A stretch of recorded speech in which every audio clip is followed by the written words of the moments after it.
கோவையில் புகையிலை மற்றும் போதைப் பொருட்கள் பயன்பாட்டால் உள்ள தீமைகள் குறித்த விழிப்புணர்வு ஏற்படுத்தப்பட்டது.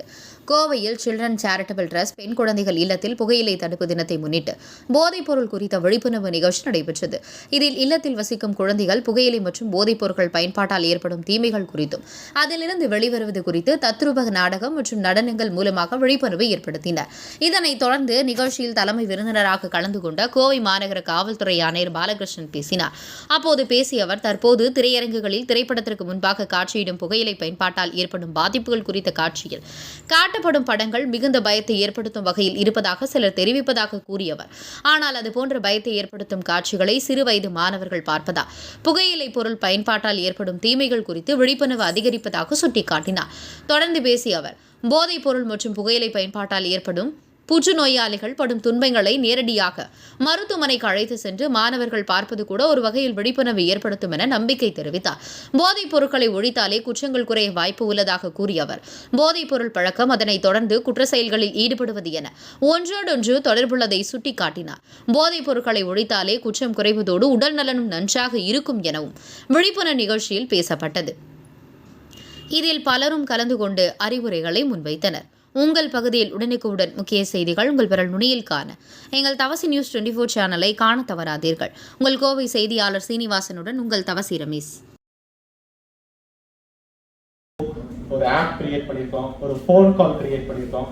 நடைமுறை சொன்னாலும் நடைபெறுகிறவர் பெரிய ஆவி அவர்களோடு முதலாக 2004 டொபாக்கோ செசேஷன் கிளினிக் அப்படின்னு ஆரம்பிச்சோம்.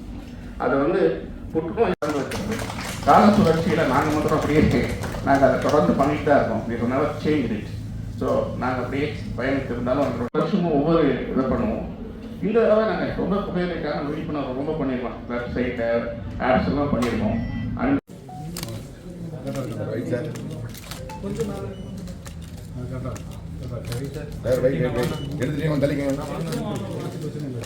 சத்தம் போடாத கண்ணா.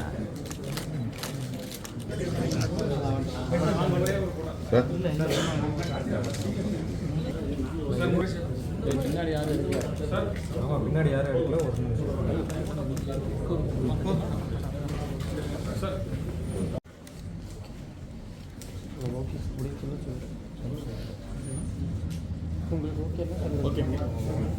ஒரு ரொம்ப முக்கியமா இதுல வந்து நான் பங்கெடுக்கிறதுல எனக்கு ரொம்ப பெரிய சந்தோஷம்.